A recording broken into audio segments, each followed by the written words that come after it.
No entiendo. Tu paraíso era América. Tenías tu negocio, te ganabas bien la vida, la policía velaba tu sueño con la ley y no me necesitabas. Pero ahora vienes a mí a decir, Don Corleone, haga justicia. Y pides sin ningún respeto. No como un amigo.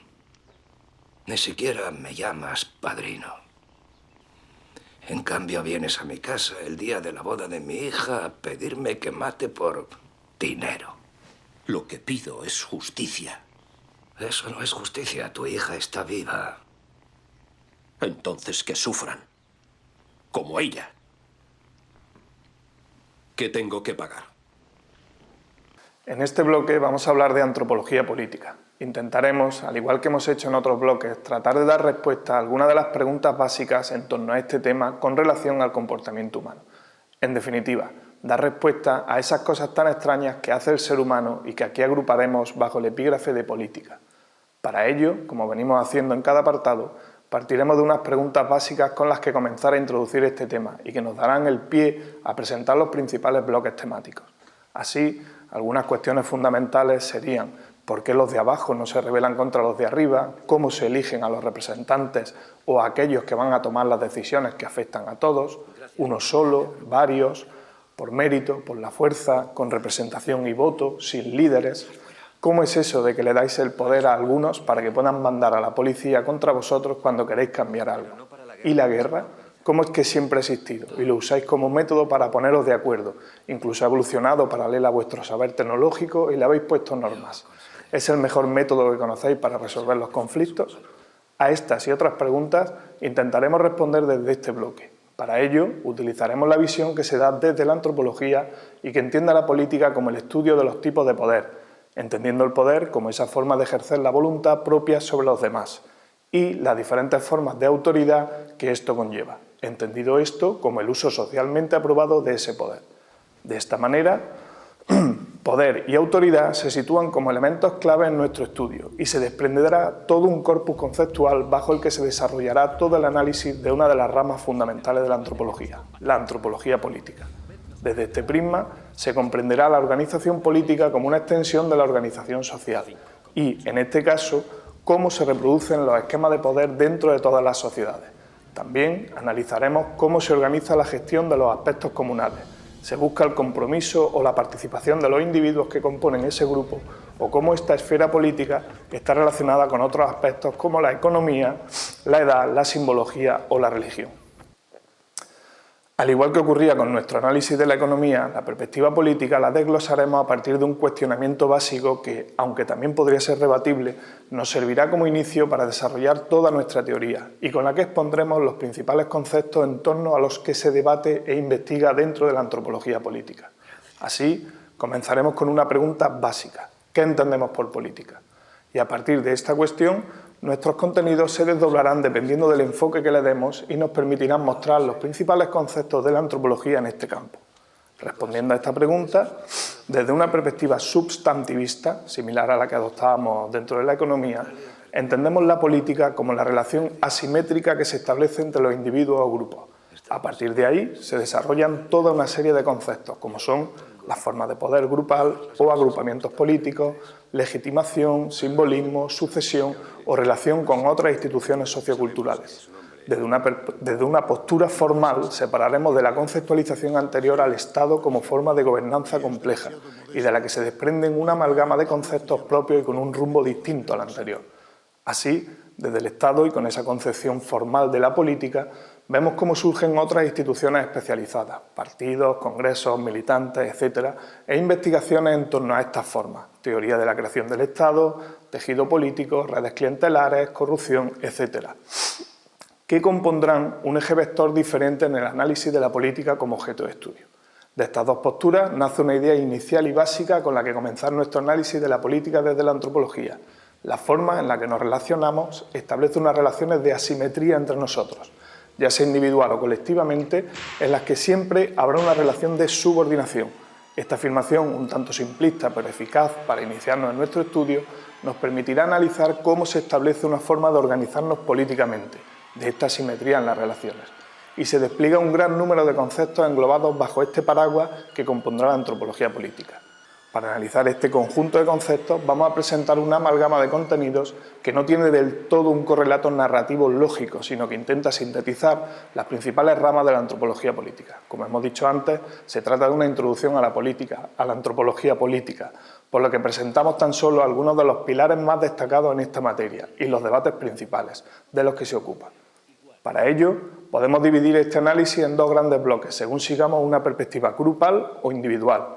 Así, desde una perspectiva grupal tendríamos, en primer lugar, formas de organización política. Desde una perspectiva cultural e histórica, los diferentes grupos humanos han elegido una u otra estructura bajo la que organizarse políticamente. Estas, aunque a priori podrían parecer muy variadas, pueden agruparse bajo dos bloques fundamentales, no centralizadas y centralizadas, y a su vez, desde las formas más sencillas a las más complejas, en cuatro sistemas fundamentales: bandas, tribus, jefaturas y estados. Dentro de las no centralizadas encontramos a grupos marcados por su fluidez, sin un poder político estable, ni grupos o estructuras políticas establecidas, ni tampoco subgrupos que controlen a la fuerza coercitiva. Dentro de estas tenemos dos tipos de agrupamientos, las bandas y las tribus.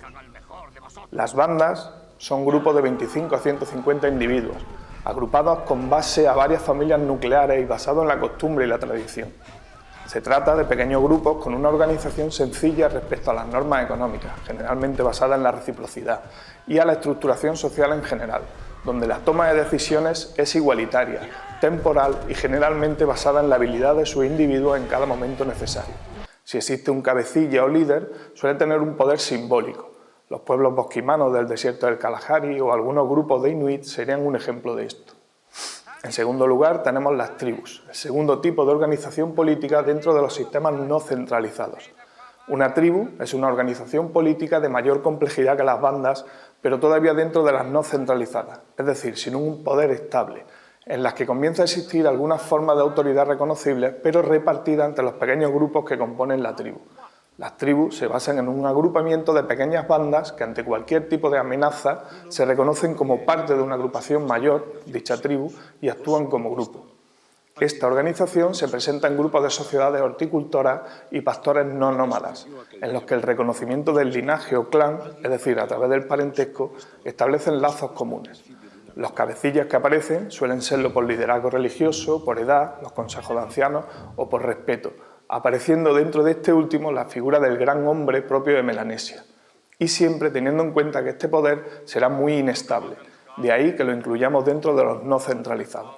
Ejemplo de la organización en tribus serían los Nuer de Sudán, ampliamente descritos por Evan Pritchard, o los Tip, analizados por Paul Bohannan.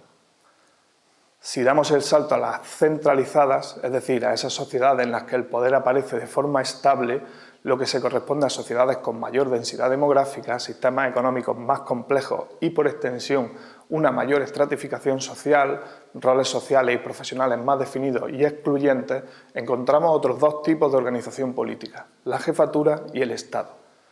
Así, en la jefatura aparecen aquí ya unas estructuras sociales más sólidas y estables, en las que la estratificación social marcará el acceso al poder, que a su vez estará caracterizado por ser un poder basado en la coerción, con las fuerzas coercitivas de su parte, en la redistribución económica y en el control sobre el territorio.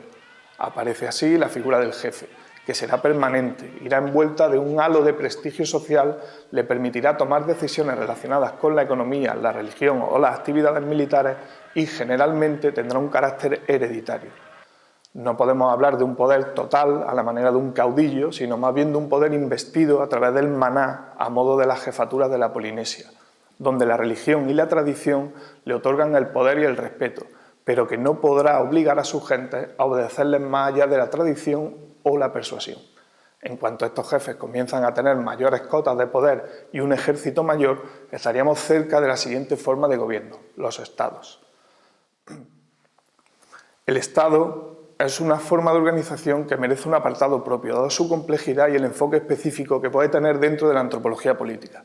como decíamos al comienzo, de la organización del trabajo y la legitimación de la fuerza como coerción. Los aspectos fundamentales de este sistema serán la forma de legitimar a los gobernantes por parte del resto de individuos y el uso de la fuerza tanto por amenazas internas, la coerción, como externas, la guerra como institución política. Desde esta perspectiva, y continuando con el análisis de los estados como la forma más compleja y de mayor éxito en la organización política, una gran línea de investigación se ha desarrollado en torno al origen de estos, centrándose en el estudio de los estados prístinos y desarrollando teorías en torno a su consolidación a lo largo de la historia. El estudio de los estados prístinos, es decir, de los grandes imperios surgidos en las zonas de Mesopotamia, del río Nilo, río Amarillo, río Indo, Mesoamérica y Perú, en las que se desarrollaron unas civilizaciones similares, aparentemente independientes y sin relación temporal, y que dará lugar a las diferentes teorías acerca del desarrollo de estos. Teorías basadas en el conflicto interno como causa del auge y consolidación del Estado, del conflicto externo, la presión ecológica marcada por las teorías hidráulicas y el control de las técnicas de irrigación, la presión demográfica conjugada con el entorno, la institucionalización del liderazgo como causa del desarrollo de una clase gubernamental y por tanto del Estado, o la mezcla de todas estas a través de la teoría de sistemas aplicada al estudio en las ciencias sociales. Estas serán algunas de las propuestas realizadas desde esta perspectiva del estudio de los estados para explicar su formación y éxito como forma política. Por otro lado, tal como decíamos antes, la resolución de los conflictos y especialmente la guerra como herramienta política será otro de los grandes objetos de estudio de esta rama de la antropología. Desde esta perspectiva entendemos la guerra como una institución sociocultural aceptada universalmente por todos los grupos humanos, con la que se resuelven diferentes conflictos, principalmente relacionados con el abastecimiento de recursos naturales o humanos, aspectos como la creación y mantenimiento del ejército, confección de las fronteras, desarrollo de normativa específica, avances tecnológicos, comportamiento dentro de estos procesos, percepción, simbolización o recreación en el imaginario colectivo o la identidad grupal, cultura de guerra, resolución de conflictos o cultura de paz serán algunos de los muchos enfoques que se le den desde la antropología a esta temática. En resumen, tenemos un continuum de posibles formas de organización política que irían desde las más sencillas a las más complejas y con las que englobamos todas las estructuras de poder que aparecen en las diferentes manifestaciones culturales humanas.